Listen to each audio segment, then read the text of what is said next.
Hey guys, what's up? Welcome to the stream. Just gonna be going over right now some more of the Goblins versus Gnomes cards, and then maybe doing a little bit of gameplay.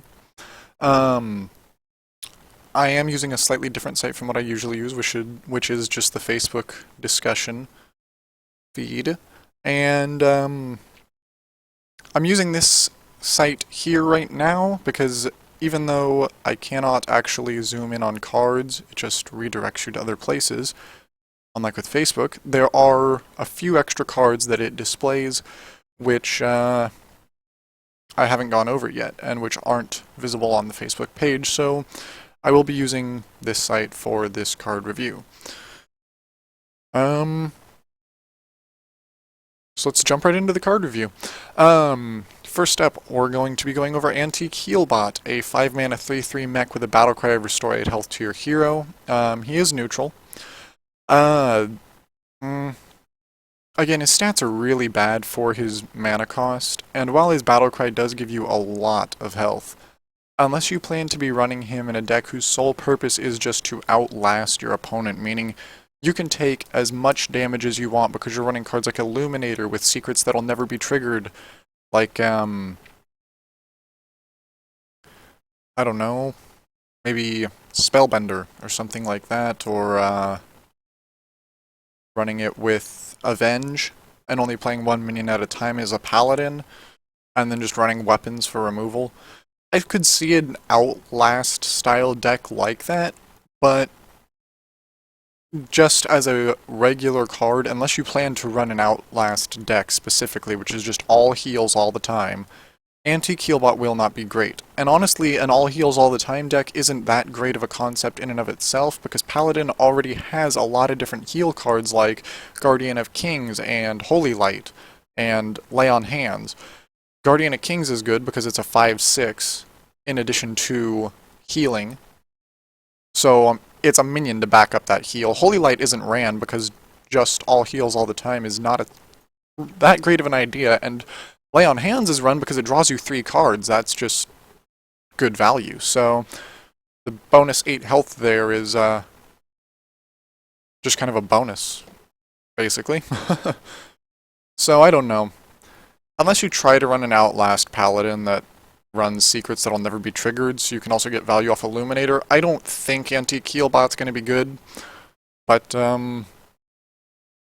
I don't know. Maybe this is the time when Hearthstone finally takes a turn towards being more like Magic, where stats don't matter and instead card text does. Anyway, beyond that, the other card that I have not touched on is Burly Rockjaw Trogg. It is a 4-mana 3/5 with the text whenever your opponent casts a spell, gain +2 attack. I don't really know how I feel about this because I mean, it seems good. It's a 3/5, which is good stats for a 4-drop, just right off the bat. And on top of that, the text can potentially be very, very good. The reason why why I say I'm unsure of it, even though it seems to be pretty good, is your opponent isn't going to want to be casting spells unless it's to remove this guy, so he probably will not get that many triggers at all, because your opponent will just refrain from spell flinging until they only have to fling 1 spell to kill him. And if he's just going to be a 3/5 who never gets use of his text because your opponent entirely controls its triggers, you might as well just run Ascension Shieldmaster instead, because at least you get Taunt in addition to being a 3/5. So I don't know. The Trogg could be very good, because if you can back your opponent into a corner where, like, you force a mage to Flame Strike, but the Flame Strike will not kill off Trogg, that would be potentially a good spot for it. But on the other hand, maybe it's just too typical that someone's just going to Shadow Word Pain or Fireball it, and therefore it's eh.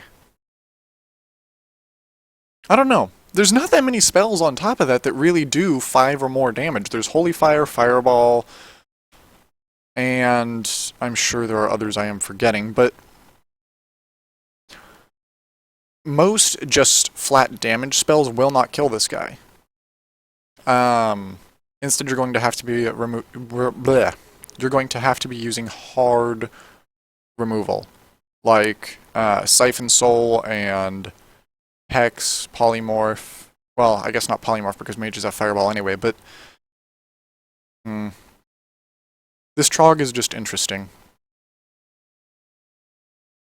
Because he potentially could be amazing. I don't know. I'm going to be watching this guy very carefully, though, because the majority of removal spells right now will deal only 4 damage. Swipe, Eviscerate.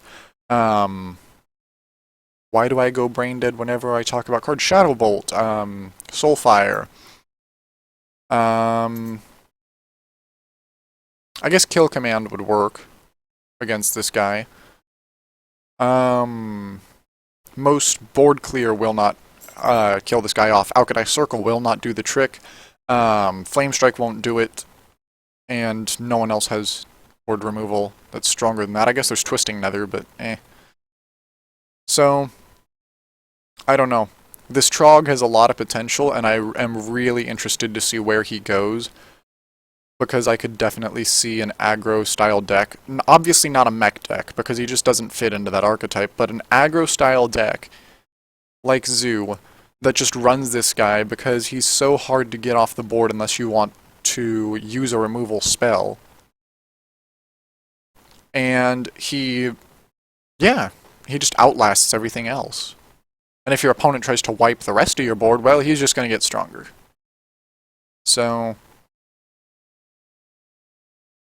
I think this Trog is going to be pretty good. I'm definitely going to be watching him, or watching the meta to see what he does to it. Because I think he's going to be really good. Let's see, what else did I not go over? I did go over all of these. I do want to retouch on Sneed's Old Shredder, though, just to reiterate how crazy good this card is. Jeez. Why? Why would you make that? Blizzard!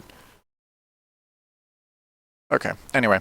I have not touched on Toshli, a 6-mana 5/7 legendary creature with a Battlecry and Death Rattle of add a spare part card to your hand. Toshli's great. The problem that a lot of people face is, well, let me go backwards with this. A lot of 6-mana cards that are ran in decks will have 5 health or less. The 6-mana slot, even though it has plenty of strong creatures, seems to favor ones that are roughly 5/5 in stats and have good text like Sylvanas and Cairn, although Cairn is a 4/5.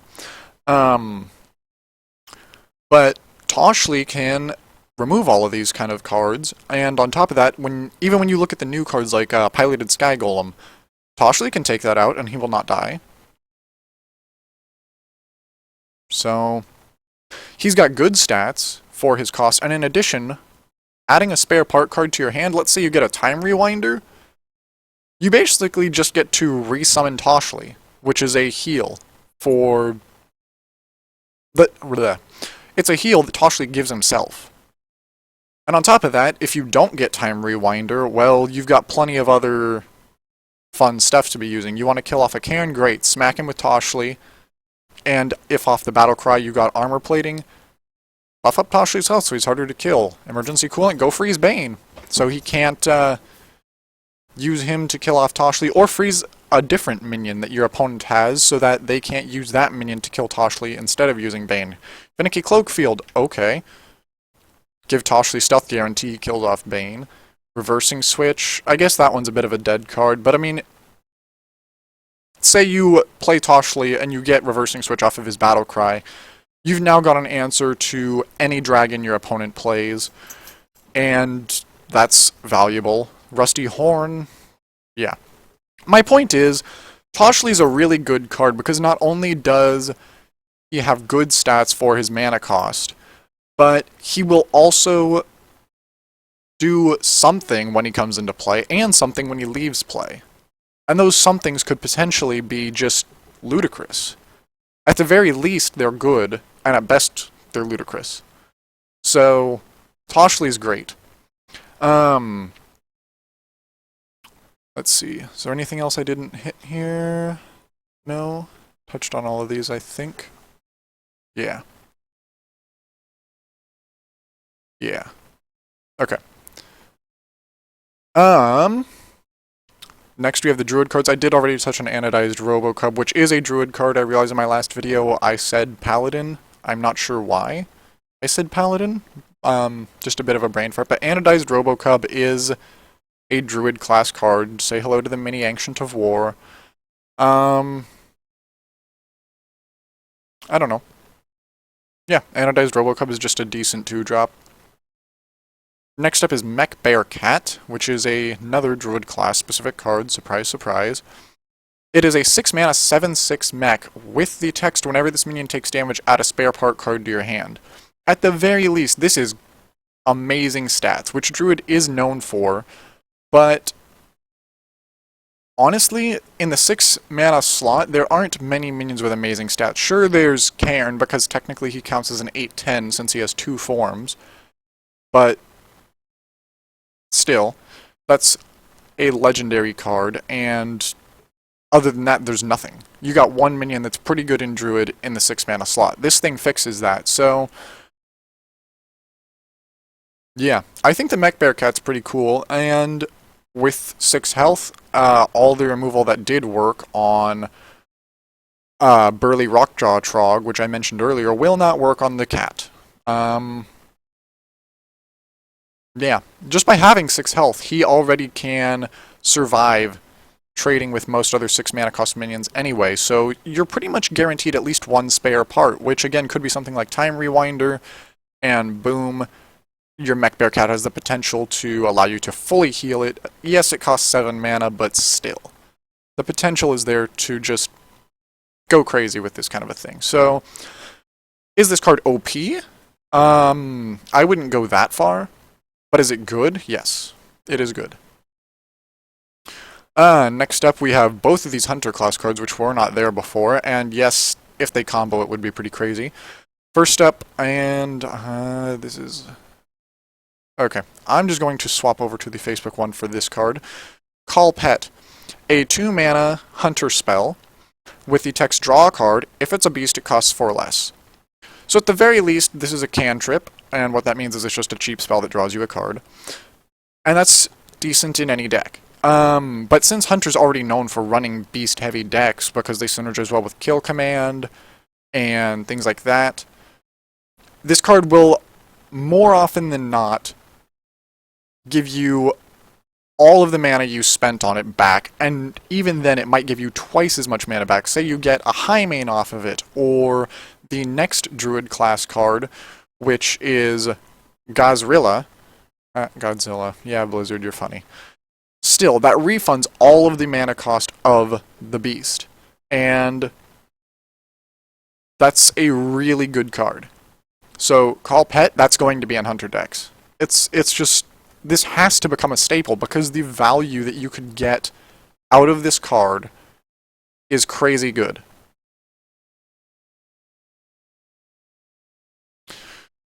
Yeah.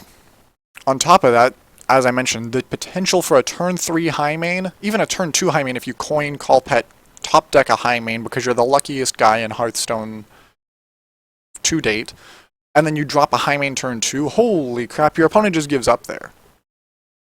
On top, you could even get a turn 3 Godzilla, and let's just go into him. He's a 7-mana 6/9. Blizzard, your stats. Okay, I'm sorry. I had to. I know there are people watching this that are thinking the exact same thing. Regardless, he is a beast, and his text is whenever this minion takes damage, double its attack. On turn 3, yeah, that'd be insane. Except against Priest because of Shadow Word Death. But after that point, this is a card that people are just going to be using removal for. I mean, if your opponent is sitting there killing off Godzilla with damage, they're an idiot. It's the same reason that Gurubashi Berserker is not absolutely insane. So, yeah. I mean, he's just not going to be taking tons of damage. And if you try to get him as a hunter to take damage, you're going to be trading with your opponent's minions, not hitting your opponent in the face, and injuring Godzilla, which makes him easier to kill. So I guess he's got potential with Call Pet, but I think this is just Hunter Legendary number 2 that is not going to be ran in Hunter. So, oops. Yeah. Blizzard really needs to give Hunter a legendary that's, like, cheaper. Because Hunters are just such a fast deck. Why? We've got King Crush and now Gazrilla. Come on, Blizzard. You're giving these guys super strong late game minions when Hunter isn't a late game class at all. This is just poor concept design. Unless you can call pet him into play, but at that point, go call pet King Crush. Because you're OP and you're lucky as all heck. I don't know. Yeah, Gazrilla, unlike call pet, is not amazing. Anyway, next up we have Snow Chugger, a 2-mana mage mech minion. Mech mage, guys. Mech mage. He's basically a miniature water elemental, except for he doesn't have the god tier stats that water elemental does. Because where most 4-drops have 5 health or 4 health, which is still good for their mana cost, such as the Trog, water elemental was OP because it had 6 health, which meant all those cards that could manage to deal with 5 health 4-drops like Kill Command and Holy Fire, things like that, suddenly don't work on Water Elemental because he's got 6 health. He's just over the top good because his health is so high. Snow Chugger, if he were a 2/4, he would be on that same level as Water Elemental with just crazy stats for his mana cost. That being said, Snow Chugger's not actually super OP. He's just an above average 2-drop. And in a mage mech deck, I mean, sure, go ahead, run those, because it's a mech anyway. And if you're getting spare parts, like emergency coolant, you could easily run something like Ice Lance and just start chunking people from turn 1. Not to mention the synergy this guy has with Goblin Blast Mage, but I mean, if you're not running a mage mech deck, there's no real reason to run him because good, cheap minions are not what mage tends to be about. It's more of a damage control class. And it plays more into spells than into minions. So, unless you're going to be running an aggro mech mage, which I do very much think is going to be a thing in this new meta, there's no reason to run Snow Chugger. Go run Water Elemental, he's better, and you're not paying for stats just to get the mech creature type. That being said, if you're making a deck around the mech creature type, then it's worth it. So, yeah. Next up, we've already gone through these guys. Cobalt Guardian, the Paladin class unique minion. It is a 5-mana 6/3 mech with the text, whenever you summon a mech, gain Divine Shield. Yes, this does mean the Cobalt Guardian gets Divine Shield. Let me go over here. Sorry my overlay blocks that, but yeah, whenever you summon a mech, gain Divine Shield. Actually, I'm just going to start using this because bigger cards for you guys to see. I'll go back over to the other page when it becomes necessary because of more cards. But Cobalt Guardian, whenever you summon a mech, gain Divine Shield. Yes, this means the Guardian gets Divine Shield, but I mean, this is trying too hard to make Divine Shield a Paladin thing. If Divine Shield were that, you know, valuable of a stat, things like, I think it's called like Divine Protection or something. It's a 1-mana spell that gives a creature Divine Shield. If Divine Shield were actually worth that much in the game, then, you know, maybe this card would be good, but it's not. It's not super powerful. A lot of times people will just have a way to deal 1 damage to get rid of the Divine Shield, which makes this guy a 5-mana 6/4. At that point, you might as well be running a piloted Sky Golem instead. And the fact that he has 3 health means unless you drop a mech with him the same turn he's played, he's probably just going to die to something like Frostbolt, and you don't want to be spending 5 mana to get a Frostbolt out of your opponent. Come on. There's way better ways to do that. Go get a good 2-mana cost minion for a mage to Frostbolt. Don't use a 5-mana minion for it. So this guy's stats are just too terrible, combined with the lack of impact of his text to make him worth running. This just isn't worth running in a deck, unfortunately. But, I mean, every card pack's gonna have them, so dead card. We already went over Toshli. We already went over the cat. Coghammer. A Paladin class unique weapon. It is a 3-mana 2/3 with a battle cry of give a random friendly minion Divine Shield and Taunt. So, slightly more expensive, but on the other hand, far better text version of, oh my god, what is it called? How do I blank on these things while I'm doing streaming? Oh my god, Shaman class Stormforge Axe. There we go. It is a better version of Stormforge Axe, potentially. Again, the mana cost means it will come out a turn later, but it doesn't bite you in the butt with Overload, and it's giving a random friendly minion Divine Shield and Taunt. If you only have one minion on the board, that's not even random anymore. So, Coghammer, yeah, this is good.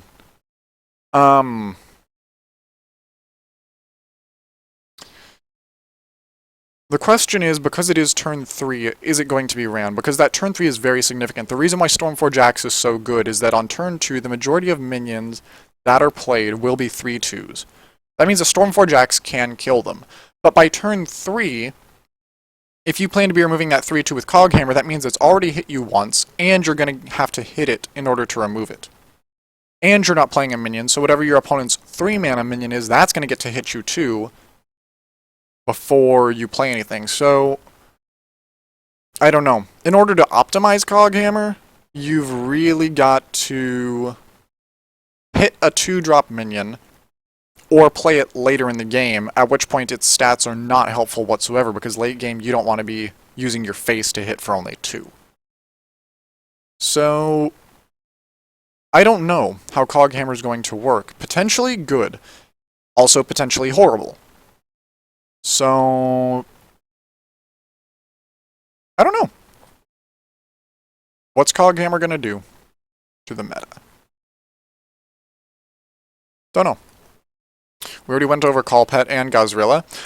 Next up is Iron Sensei, a rogue unique class card. It is a 3-mana 2/2 mech with, at the end of your turn, give another friendly mech 2/2.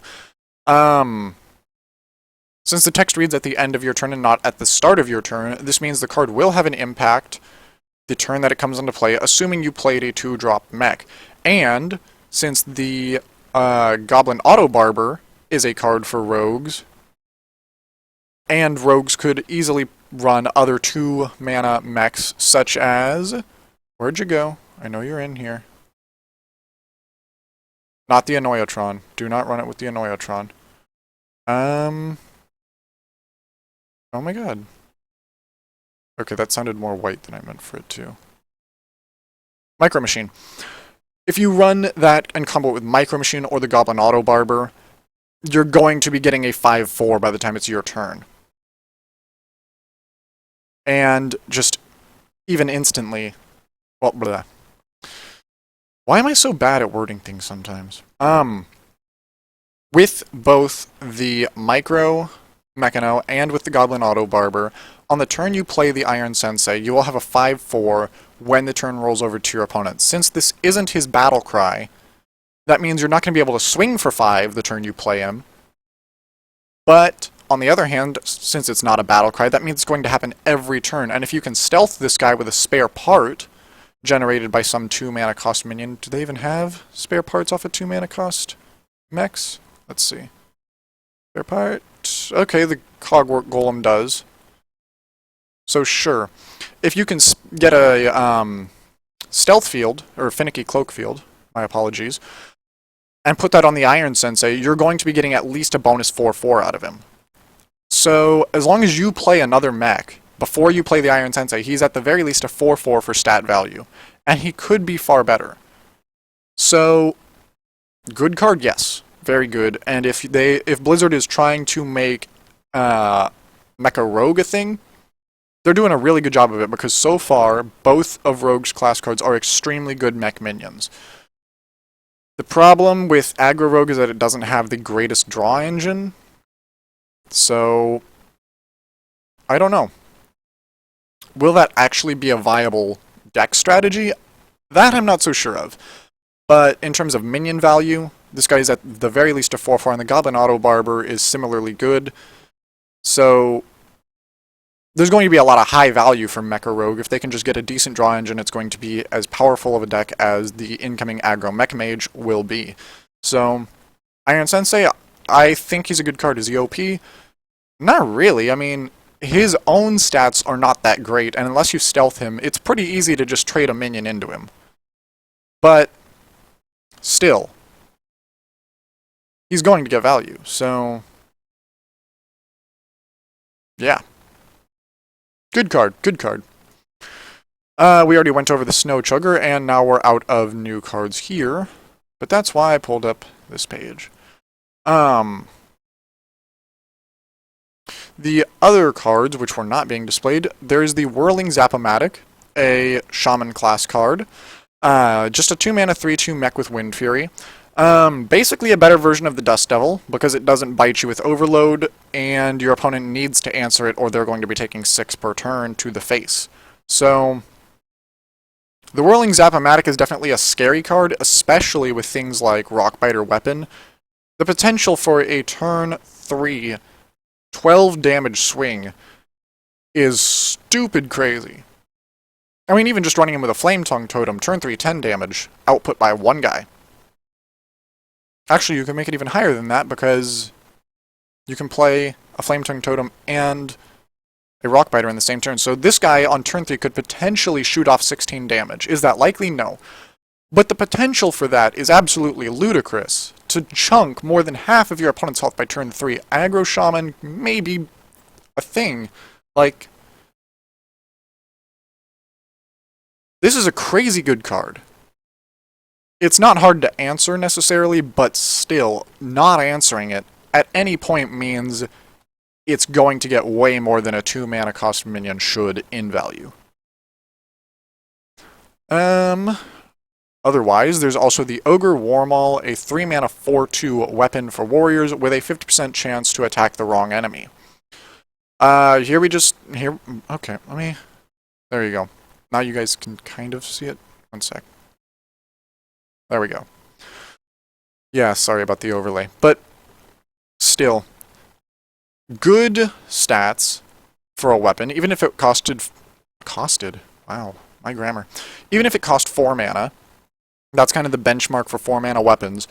But Warrior is just amassing this host of really good weapons, like Fiery War Axe, high value, Ogre Warmaul, high value, Death's Bite, great, Arcanite Reaper. I mean, Warrior could literally run a 10-weapon deck that would be perfectly on curve with high value.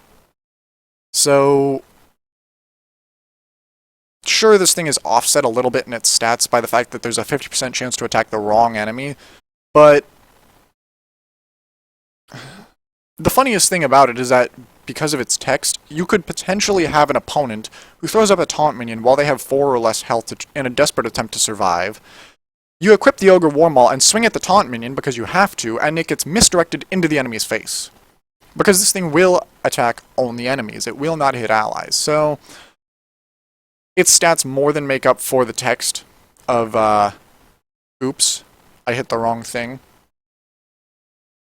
Chances are the wrong thing that you hit is still going to die. So, there you go, the Warmaul is pretty good. Is there anything else I have missed?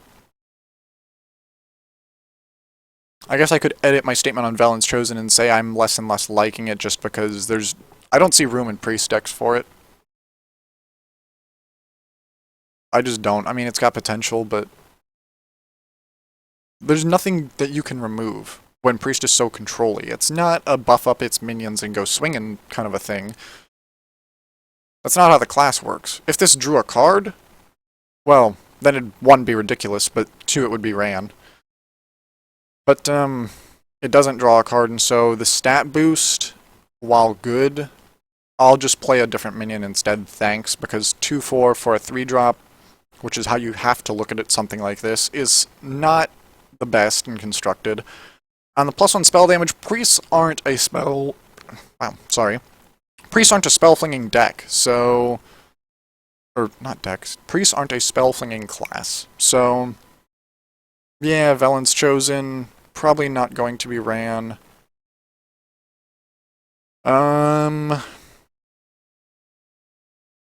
Just make sure that there's nothing else that I've missed. Yeah.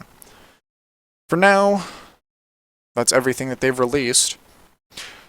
And... yeah.